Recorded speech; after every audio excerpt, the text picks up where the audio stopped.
Hello friend, मु स्वर्ण आपण मन को स्वागत करछि मोर यूट्यूब चैनल को पॉलिटी विथ स्वर्ण को। आज ठारू आमे भारत संविधान रो ओरिजिनल कॉन्स्टिट्यूशन रे कौन कौन सब आर्टिकल बा धारा लिखा जाइछि से विषय रे पढ़िबा। भारत संविधान विषय रे पढ़िया पूर्व आमको प्रथमे जानिबा को पड़िबो जे संविधान कौन। संविधान हेउछि से रूल और रेगुलेशन रो समाहार जहाँ आधार उपरे कौनसी देशर शासन कार्य करा जाइथाय। अर्थात गोटे देशर शासन संपर्क समस्त नीति नियम गुड़िक संविधान रूपी बुक रे लिखा जाइथाय। संविधान लिखित होई पारे, संविधान अलिखित मध्य होई पारे। आम भारतर संविधान लिखित संविधान अटे। आम भारतर संविधान रे टोटाल 22 गोटी भाग अच्छी, 22 पार्ट। से 22 गोटी भाग को आम पढ़ा। आम ओरिजिनल कॉन्स्टिट्यूशन बा संविधान रे कौन कौन सब लिखा जाइछि से धारा मानक से विषय रे पढ़ा। आज आम भाग 1 को पढ़ा।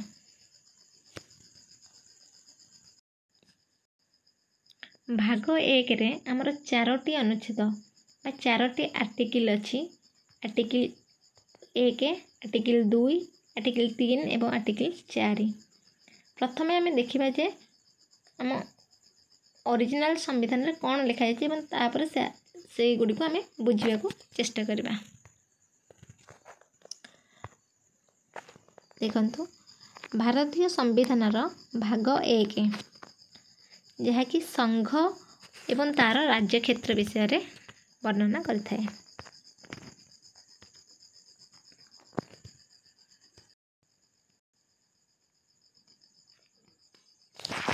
भाग 1 रे हमर लिखा जाइछि संघ एवं तार राज्य क्षेत्र विषय रे। यूनियन एंड इट्स टेरिटोरी, संघ एवं यार राज्य क्षेत्र। आर्टिकल 1 रे लिखा जाइछि इंडिया अर्थात भारत राज्य मानकर एक संघ अटे। संविधान धारा 1 और तार उपधारा जोटा सब आर्टिकल कहुए, उपधारा 1 रे लिखा जाइछि जे इंडिया अर्थात भारत राज्य मानकर एक संघ अटे। अर्थात एटारे आम देशर ना को लिखा जाइछि। आम संविधान रे आमर देशर 2टी ना लिखा जाइछि, गोटे इंडिया अटे एवं गोटे भारत अटे। परीक्षा क्वेश्चन पड़ पारे संविधान रे आम देशर क्यों नाम 2टी लिखा जाइछि, इंडिया एवं भारत। भारतर अनेक गुड़िए नाम अच्छी जमीक जम्बूद्वीप, हिंदुस्तान, ये सब नाम आमर संविधान लिखा जाए नहीं। केवल 2टी नाम उल्लेख अच्छी, गोटे है भारत, गोटे है इंडिया। तो भारत अर्थात इंडिया राज्य मानकर एक संघ अटे। एठारे आम देशर आम नेम विषय जापर, नाम भी जापर और आम देशर प्रकृति ता किपरि अटे से विषय में जापर। एथिरे आमर देश को एक संघ बोली कहुଯାଇଛି। संघ जहाँ यूनियन बोली कहुए। संघर अर्थ भारत जो राज्य मानक नहीं गठित, आम देश केतगुड़ी राज्यर समाहार रे गठित। वर्तमान आम भारत रे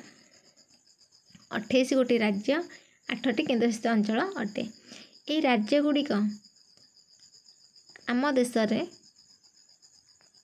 किसी चुक्ति करी मिसी नाहांती, एकाठी होई नाहांती कि केतेबेले भी चाहिए मन इच्छा अलग हो पारिबे नाही। एमाने भारत हेउची विभक्त राज्य मानकर अविभक्त संघ। भारत केबे भी भारत ठारू चाहिए तार राज्य माने केबे भी अलग हो पारिबे नाही, कारण राज्य मानकर संप्रभुत्व सॉवरेनिटी नाही। एठारे ए सब आर्टिकल 1 रो आम देशर नाम एवं यार प्रकृति विषय रे जानिपर। आर्टिकल सब आर्टिकल 2 रे कहुछि जे ताहार राज्य एवं राज्य क्षेत्र प्रथम अनुसूची रे निर्दिष्ट मते हेबो। भारतर राज्य क्षेत्र को प्रथम अनुसूची रे लिखा जाइछि। भारतर केतोटी राज्य अच्छी, राज्य विषय सविशेष भाव में आमर अनुसूची वर्णना कर बर्तमान 12टी अनुसूची रही से अनुसूची 1 रे से विषय वर्णना कर सब आर्टिकल 3 रे कहुई भारतर राज्य क्षेत्र में राज्य मानक राज्य क्षेत्र रहिबो प्रथम अनुसूची रे निर्दिष्ट राज्य क्षेत्र रहिबो तो एपरी अन्य राज्य क्षेत्र जहाँ अर्जित करा जाय पारे से विषय रे उल्लेख कराई यार अर्थ भारत में 3 प्रकार क्षेत्र रही राज्य क्षेत्र केंद्रशासित अंचल आ गोटे है अर्जित क्षेत्र अर्जित क्षेत्र वर्तमान भारतर किसी ना जो क्षेत्र को भविष्य में भारत अधिकार करी भारत सामिल करने को अर्जित क्षेत्र बोली कहुए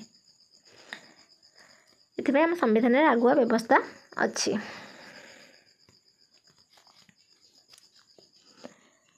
एबे पढ़ा आमर आर्टिकल 2 रे कौन लिखा जाइए आर्टिकल 2 रे आमर संसद जेपरी उचित बोली विवेचना करिवे सेहीपरि निबंधन एवं शर्त अनुसार विधि द्वारा नूतन राज्य मान संघ मध्य ग्रहण कर स्थापना कर संविधान मूल भाषा जहाँकि लिखा जाइए संसद जेपरी उचित बोली विवेचना करे सेपरि निबंधन शर्त अनुसार विधि द्वारा नूतन राज्य मान संघ मध्य ग्रहण कर स्थापना कर यार अर्थ होउछि भारत में नुआ राज्य प्रवेश कर नुआ राज्यर स्थापना हो पार नुआ राज्य प्रवेश किपर हे ना कौन देश सहित भारत कौन देश सहित भारत सहित आसी मिसिया को चाहिए मनकर नेपाल आमर पड़ोसी देश नेपाल चाहिए जे आम भारत सह आसी मिसिब तो से चाहिए भारत आंतर्जातिक संधि आमर इंटरनेशनल ट्रिटी द्वारा से मिसी पार यहाँ है नुआ राज्यर प्रवेश नुआ राज्यर स्थापना कौन ना स्थापनार अर्थ है कौन देश सहित यदि भारत युद्ध कला युद्ध करी से युद्ध से देश को हरईदेला और जीतीगला से देश को से अंचल को भारत आणवर अन्य राज्य सह मिसी पार कि गोटे नूतन राज्यर स्थापना कर नूतन राज्य स्थापना बोली कहुए यह आर्टिकल 2 जमीक आमर 1974 मसीह 35तम संविधान संशोधन कर 1934 आमर 35तम संविधान संशोधन कर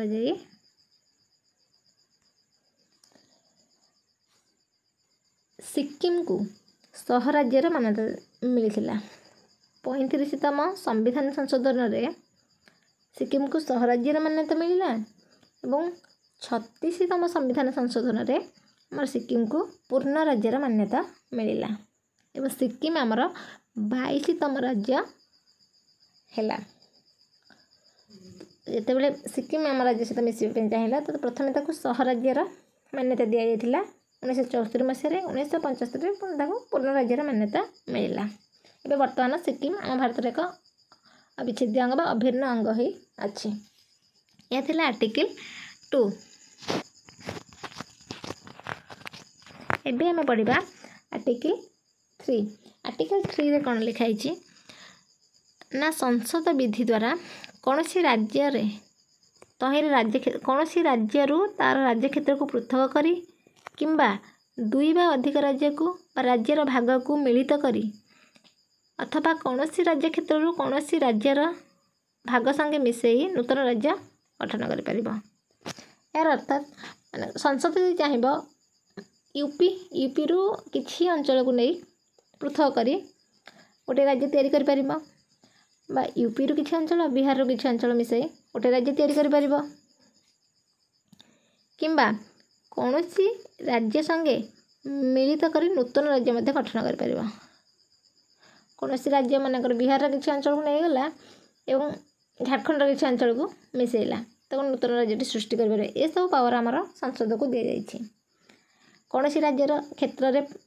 वृद्धि कर मनकर ओडिशा जी बाउंड्री अच्छी जी सीमा अच्छी क्षेत्रफल ताकू बढ़े पार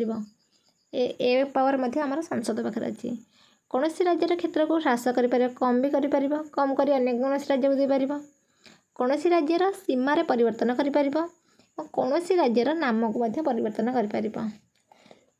ये सब पावर आमर संसद पाखे अच्छी कौन सी राज्य पाखे ये पावर ना संसद चाहिए ये सब कर। एमती बहुत गुड़े राज्य सृष्टि होती जमीक मध्य प्रदेश छत्तीसगढ़ सृष्टि होती यूपी रु उत्तर प्रदेश रु आमर उत्तराखंड सृष्टि होती अनेक गुड़े राज्य सृष्टि होती एथर आम पढ़िले जे आर्टिकल 2 रे आमर बाहर बाहर किसी अंचल आनिक भारत में स्थापन मिसई पार एवं आर्टिकल 3 रे भारत मध्य भितर थिबा राज्य मानक सहित से किसी भी करि परिबा या थिला आर्टिकल 3 किंतु भारतर भितर थिबा राज्य को अन्य देश को दे परिबा नाही आर्टिकल 3 अनुसार एथिपाई ताको संविधान संशोधन करिया पड़िबो ता आमे अलगा टॉपिक रे पढ़िबा ए सब करिवार पावर आमर संसद ऊपर रहिला बेली आमे जानिले एबे पढ़िबा आर्टिकल 4